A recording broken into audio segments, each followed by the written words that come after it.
Un Palestinien blesse un Israélien d'un coup de couteau à Jérusalem. C'était tout à l'heure. L'agresseur a été maîtrisé par le maire de Jérusalem et son garde du corps qui se trouvait à ce moment-là à proximité. Poursuite des discussions sur le nucléaire iranien à Genève. Kerry retrouve Zarif aujourd'hui. Zarif qui souhaite un accord global et non pas partiel dès à présent.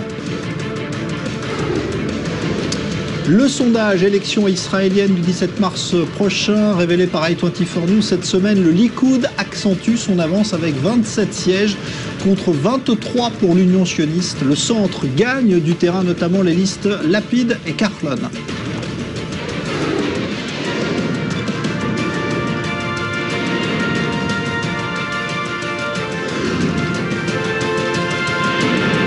Le Grand Direct, avec Jean-Charles Banou.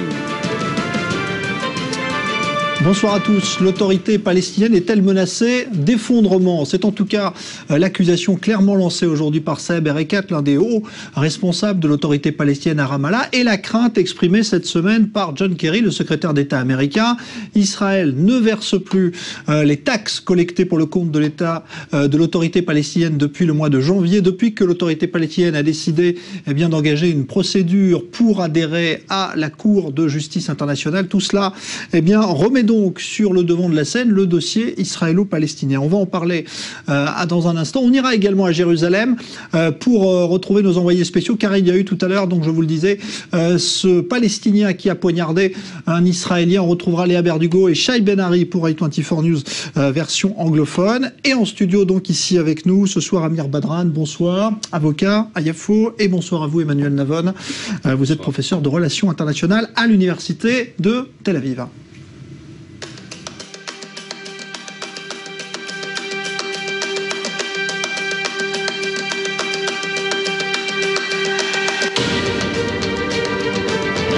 If the Palestinian Authority ceases or were to cease security cooperation or even decide to disband as a result of their economic predicament,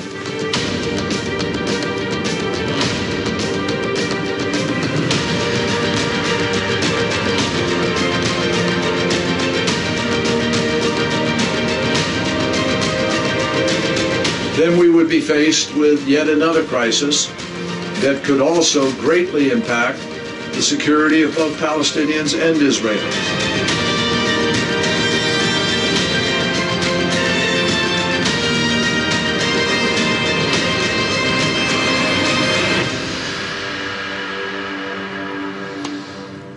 Alors, avant d'évoquer cette polémique liée donc à la situation de l'autorité palestinienne à Ramallah, on va se rendre à Jérusalem, je vous le disais, puisqu'il y a eu tout à l'heure donc cet Israélien blessé d'un coup de couteau. Léa Berdugo, bonsoir, vous êtes sur place. On en sait un peu plus à présent sur le détail de cette attaque et notamment sur les circonstances dans lesquelles l'agresseur a été arrêté. Oui, exactement. Alors nous nous trouvons ici à la frontière entre Jérusalem-Ouest et Jérusalem-Est. Nous sommes à 20 mètres environ de la vieille ville de Jérusalem qui se situe derrière moi. Ici même, vous l'avez rappelé, un jeune Palestinien de 18 ans, originaire de Ramallah, a poignardé un ultra-orthodoxe de 27 ans. La victime a aussitôt été rapatriée à l'hôpital de Shaare Tzedek. Il est actuellement conscient et dans un état stable. Alors on en sait plus sur les circonstances de l'arrestation de ce Palestinien. En fait, l'autre nouvelle surprenante nous provient du maire de Jérusalem, Nir Barkat. Il était dans sa voiture avec deux de ses gardes du corps lorsqu'ils ont vu ce Palestinien armé d'un couteau dans la rue. Les trois sont alors sortis de leur voiture et deux gardes du corps ont littéralement sauté sur le Palestinien et l'ont neutralisé. En attendant les forces de police, je vous propose d'écouter le récit du maire de Jérusalem, Nir Barkat. J'étais au croisement, là où se trouve le véhicule rouge. On a vu l'incident à 7 ou 10 mètres de nous. On est sorti de la voiture avec le garde du corps quand on a vu un terroriste avec un couteau. Mon garde du corps a sorti son arme car on ne savait pas ce qui allait se passer. Et même s'il a jeté son couteau, les deux hommes lui ont sauté dessus et l'ont immobilisé au sol. Apparemment, il y avait un homme religieux blessé près de lui. On a regardé ses blessures, mais ça paraissait très léger. Voilà, alors on vient de voir Nir Barkat, c'est intéressant parce que les images de vidéosurveillance, Léa Berdugo montre clairement qu'il est, avec sa chemise blanche, on va le voir sur les images, en train de se jeter, lui en premier d'ailleurs, sur l'agresseur pour le maîtriser après, donc que ses gardes du corps les menaçaient. Ça c'est ce que montrent les images. Léa Berdugo, on va dire un mot tout en regardant donc de nouveau cette scène, c'est assez spectaculaire, hein, puisque ça a été filmé donc par les caméras de vidéosurveillance de Jérusalem. On va dire un mot de ce qui est en train de se passer aussi à Ramallah, puisqu'il y a de nouveau une tension palpable entre donc Israël et les Palestiniens à propos de la situation financière de l'autorité palestinienne, alors qu'on voit là justement l'image où Nir Barkat avec sa chemise blanche, vous allez le voir, va eh bien se jeter voilà sur l'agresseur pour le maîtriser. Ça c'est assez spectaculaire. Alors Léa Berdugo, situation justement entre Ramallah et Jérusalem.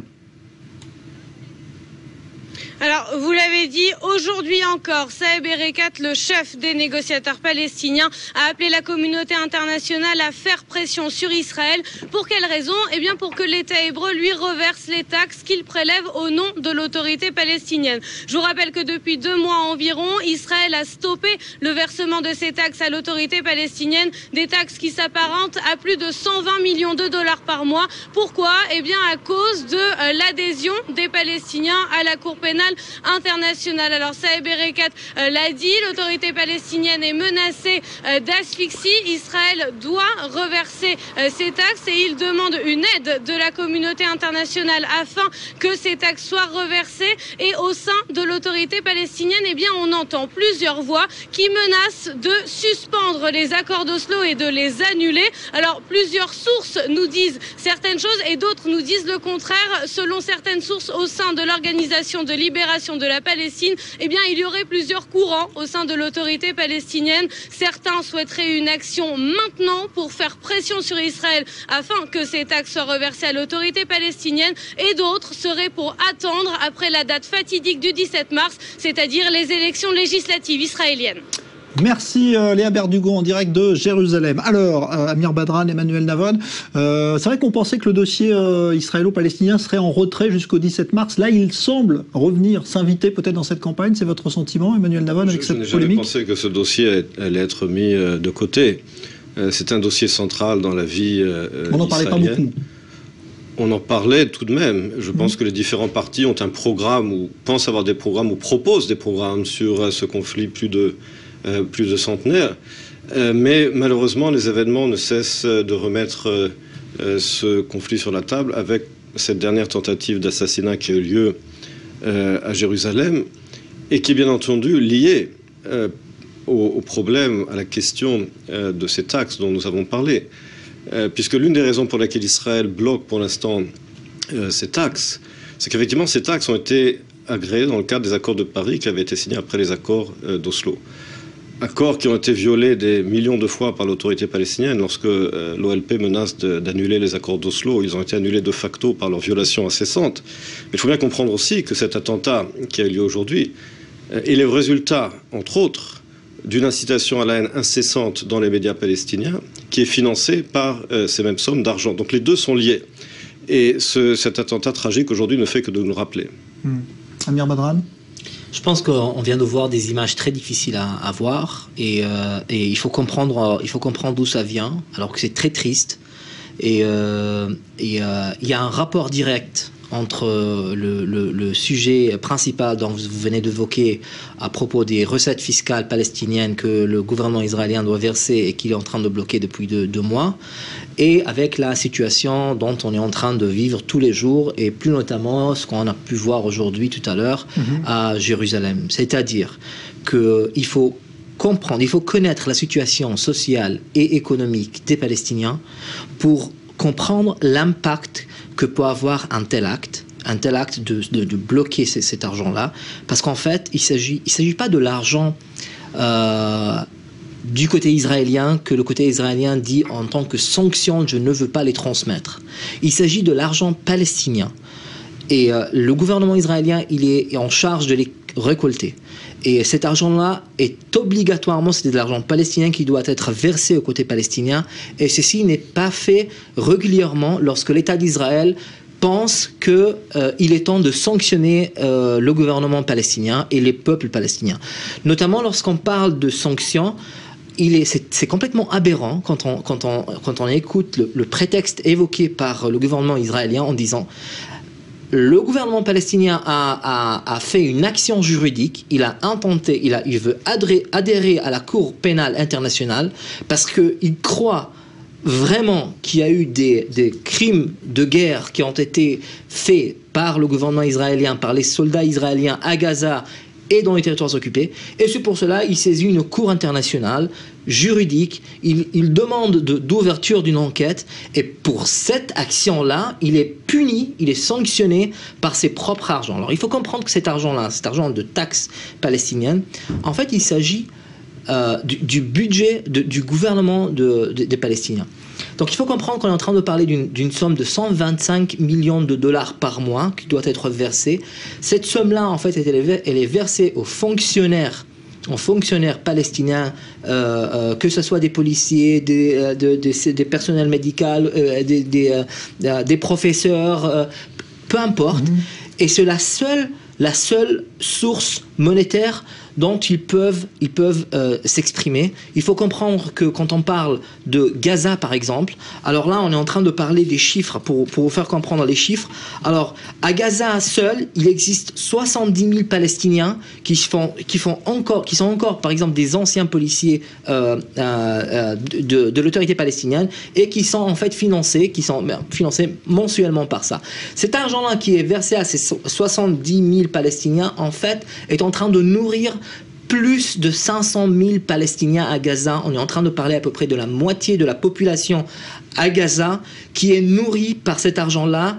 Et il faut comprendre que Gaza, il s'agit de la plus grande prison au monde, la plus grande prison ouverte au monde. Est-ce que Israël est en train de chercher l'effondrement de l'autorité palestinienne, comme l'a dit Erekat aujourd'hui?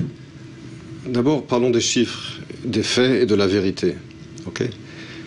L'autorité palestinienne, le budget de l'autorité palestinienne, par rapport à ces taxes sont un pourcentage minime dans le budget de l'autorité palestinienne, qui touche, par exemple en 2013, qui a touché 2 milliards de dollars de donations internationales. C'est la somme. Mais je parle du budget, vous parlez du budget de l'autorité palestinienne. Le budget de l'autorité palestinienne est énorme. Les Palestiniens sont la population au monde qui touche le plus d'argent de donations au monde.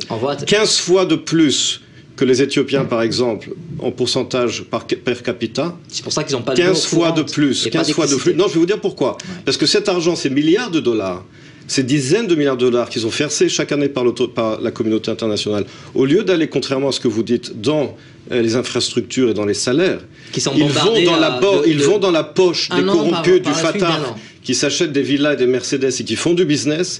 Ils vont dans la poche du Hamas qui creuse des tunnels et qui achète des armes au lieu de construire des infrastructures et qui tire sur des civils israéliens et qui amène sur Gaza en moyenne une guerre tous les 2 ans, qui redétruit les infrastructures construites par la communauté internationale. Donc il faut arrêter de prendre des gens pour des imbéciles et dire la vérité. La vérité, oui, c'est pour ça que je vous corrige, parce que vous prenez les gens pour des imbéciles, et que la vérité est que les Palestiniens touchent des milliards de dollars chaque année de la communauté internationale, comme je l'ai dit, 15 fois plus que la plupart des pays en développement, comme l'Éthiopie, les pays d'Afrique, qui eux luttent contre le terrorisme, alors que le Hamas est une organisation terroriste et que l'OLP est une organisation terroriste, et que lorsqu'ils viennent pleurer en disant « Ah oui, mais les taxes, qui sont un pourcentage minime de leur budget énorme, budget de gens corrompus qui s'en mettent plein la pêche, qui s'en mettent plein la poche », vous savez, lorsque Kerry dit quelque chose, vous l'inversez pour savoir quelle est la vérité. C'est pas compliqué. Donc, quand Kerry dit quelque chose, maintenant sur la situation de l'autorité palestinienne, si vous voulez parler de toutes les âneries de John Kerry, je suis prêt à faire toute une émission avec vous. Mais je dis que l'autorité palestinienne se moque du monde. Je dis que l'autorité palestinienne, quand vous voyez comment ils sont en train de négocier avec l'Iran, on peut se poser des questions. Mais quand l'autorité palestinienne menace soi-disant d'effondrement, alors qu'elle est pleine d'argent et que cet argent est corrompu, va dans la poche des corrompus du Fatah et est utilisé par le Hamas pour acheter des armes et pour creuser des tunnels, il faut arrêter de prendre les gens pour des imbéciles. Et n'oublions pas, dernier point, que l'autorité palestinienne ne peut pas avoir le meilleur des deux mondes. Prendre cet argent, faire de l'incitation à la haine, faire du terrorisme, je pense qu'il est temps justement de mettre les choses sur la table et avec la communauté internationale, dont l'Union européenne et les États-Unis, dire maintenant il faut des règles claires pour les transferts de ces sommes. Il n'est pas question que ces sommes continuent d'être utilisées pour faire du terrorisme et de l'incitation à la haine. Alors, il faut comprendre que quand on parle de l'argent ne finance pas uniquement la guerre. L'argent finance aussi la paix. Et il faut comprendre que sans l'argent, il n'y aura pas de la paix. Quand on fait passer un peuple entier en la famine, eh ben on peut pas être surpris quand on voit des images telles qu'on vient de voir aujourd'hui à Jérusalem. Il faut comprendre qu'une telle situation ne peut pas continuer. Et ce qu'est en train de faire le gouvernement israélien depuis des mois et des années, c'est en fait d'ignorer la situation palestinienne, grave telle qu'elle soit, en essayant de la repousser sur l'ordre du jour, en disant voilà, il y a d'autres choses plus importantes, comme vient de le dire votre invité là. Il dit voilà, là on est très occupé par autre chose, on n'a pas le temps de parler de ce dossier là. Il est toujours. J'ai pas dit ça du tout. Non, vous l'avez pas dit. Moi je suis en train de le dire. Et là on n'a pas le temps de négocier avec ça parce qu'on a de choses beaucoup plus importantes à en parler. Par exemple, ce qui est en train de se passer à la maison du Premier ministre israélien Bibi Netanyahu concernant les bouteilles, le recyclage des bouteilles et l'argent qu'ils se sont en train de mettre en poche, ou avec les problèmes qu'ils ont avec celui qui est en train de mener la maison du Premier ministre. Je suis en train de dire que la situation palestinienne, le conflit israélo-palestinien n'est pas en train n'est pas sur une ligne de mire qui peut aboutir à une paix durable, à une paix juste. Ce qu'on est en train de voir, c'est que le côté israélien, une fois de plus, après ce qui s'est passé en juillet et en août 2014 avec la guerre sur Gaza, est en train une fois de plus de mettre de côté le dossier palestinien en faveur d'autres situations et d'autres questions, en disant à chaque fois, voilà, c'est la rhétorique qui est en train que votre invité redonne à chaque fois, c'est la cause des Palestiniens, c'est eux, ils se mettent plein la poche, c'est pour ça qu'ils n'ont pas des infrastructures, c'est pour ça que le peuple palestinien n'a pas de l'eau courante, c'est pour ça qu'il est en prison. Ils peuvent pas aller travailler nulle part parce qu'ils sont en fait dans la plus grande prison au monde. Ils peuvent même pas aller pêcher pour la mer parce qu'ils sont cerclés par 6 miles de mer où ils peuvent rien trouver. On a vu plusieurs fois récemment des pêcheurs palestiniens qui ont été tués par les forces de l'ordre israéliennes parce qu'on croyait qu'ils pêchaient du poisson. Parce qu'ils pêchaient des poissons, voilà. Exactement. Donc quand on pêche du poisson, on se fait tuer. Exactement. C'est pas moi qui le dis, c'est les sources juridiques et les sources d'information qui le disent. Quelles sources d'information? Alors, moi, je vous invite. Apparemment, vous suivez pas les nouvelles. Je vous invite de suivre les nouvelles du mois dernier à ce qui s'est passé à Gaza. Vous allez le trouver. Bon, alors je voudrais qu'on revienne d'abord en images sur les dernières déclarations notamment de Kerry et de Erekat sur donc cette pression à laquelle appellent les Palestiniens aujourd'hui pour la récolte de leurs taxes. C'est un sujet de Léa Berdugo. John Kerry tire la sonnette d'alarme. Pour le secrétaire d'État américain, l'autorité palestinienne est menacée d'asphyxie. L'une des raisons, Israël ne verse plus aux Palestiniens les taxes prélevées en leur nom, ce qui représente 100 millions de dollars par mois, une somme qui aide au paiement d'environ 140 000 fonctionnaires. Cette décision a été prise par le gouvernement israélien à la suite de la candidature de l'autorité palestinienne à la Cour pénale internationale. Si l'autorité palestinienne cessait ou devait cesser la coopération sécuritaire ou même décider de se dissoudre en raison de la situation économique, et cela pourrait se produire dans un proche avenir si elle ne reçoit pas des fonds, alors nous serions confrontés à une autre crise qui pourrait avoir un impact considérable sur la sécurité des Palestiniens et des Israéliens. Cela pourrait avoir de graves répercussions aussi dans la région. Car la menace a été brandie de nombreuses fois. Il y a quelques jours, le chef des négociateurs, Saeb Erekat, a affirmé que l'autorité palestinienne pourrait annuler les accords d'Oslo et dans le même temps rompre les accords sécuritaires avec Israël. Ce texte, signé en 1993, prévoit un retrait d'Israël de certains territoires palestiniens. La responsabilité civile et sécuritaire de l'autorité palestinienne sur ces territoires est établie et la création d'une police palestinienne est également décidée. En 1994, dans le cadre des accords d'Oslo, a été signé un autre texte nommé le Protocole de Paris. Celui-ci régit les relations économiques entre Israël et l'autorité palestinienne. Il prévoit le prélèvement de taxes par Israël et leur reversement aux Palestiniens. Ces sommes aident au paiement des fonctionnaires. Les accords d'Oslo devaient théoriquement expirer 5 ans après leur signature en 1998 et devaient laisser la place à un accord de paix final, ce qui n'a pas été le cas.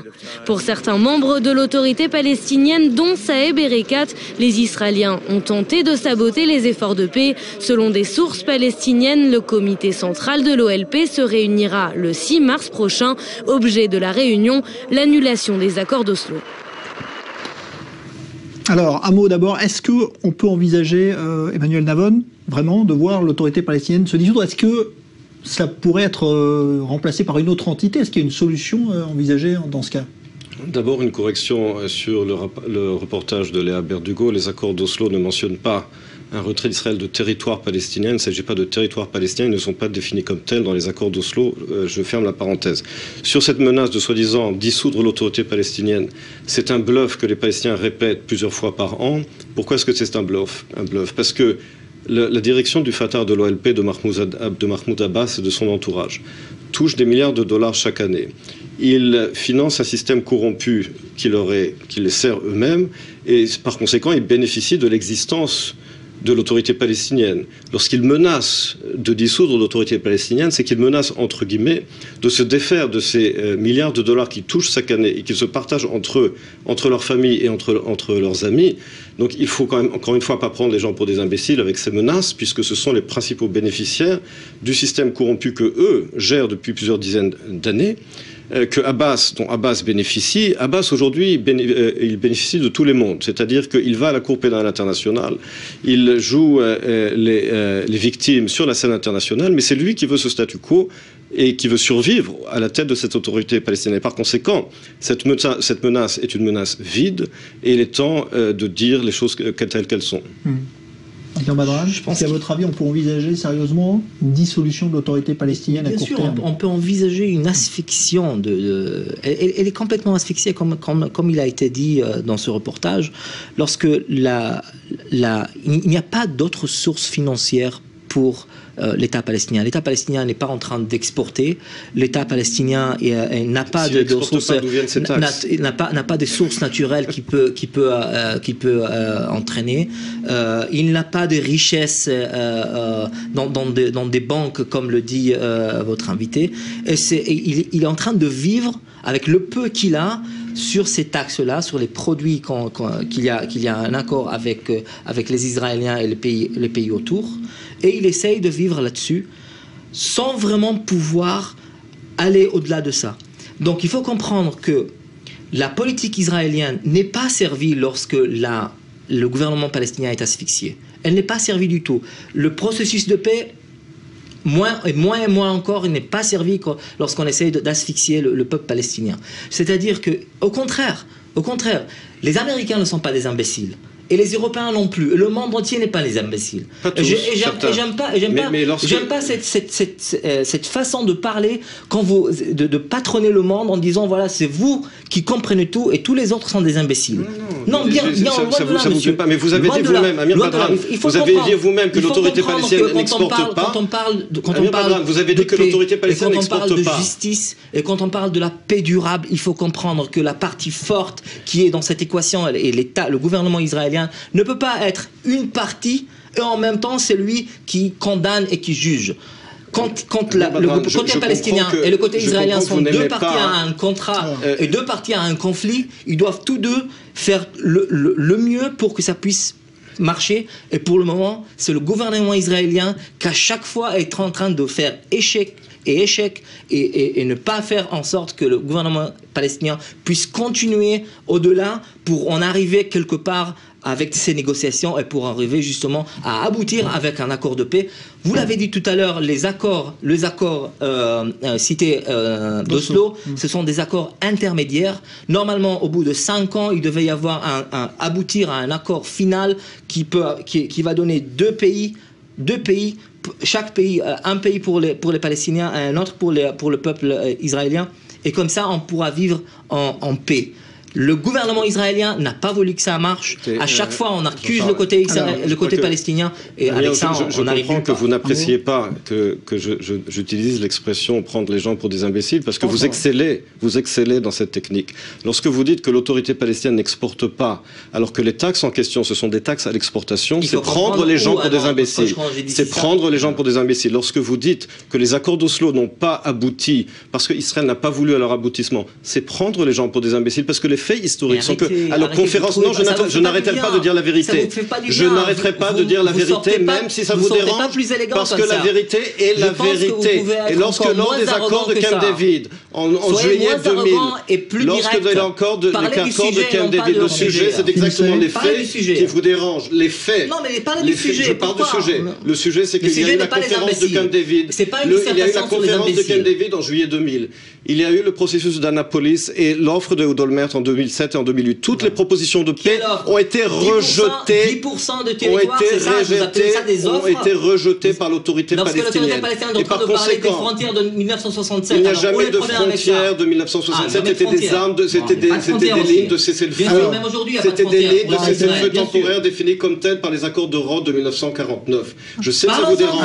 Je sais que les faits vous dérangent. Je sais que les faits vous dérangent. Mais je continuerai d'en parler. Alors Emmanuel Navon, Amir Badran, on va écouter justement des réactions d'Israéliens dans la rue aujourd'hui face à cette polémique et ce reversement de taxes, propos recueillis par Léa Volbert. Qu'ils construisent quelque chose et qu'ils arrêtent de vouloir tout détruire. Je ne crois pas que l'effondrement de l'autorité palestinienne bénéficie à Israël. Je ne crois pas qu'il faille rendre des territoires, qu'il faille donner et encore donner comme dans tous les précédents accords, sans rien recevoir en contrepartie. Les attentats, le terrorisme se poursuivent et on en est encore à parler de concessions.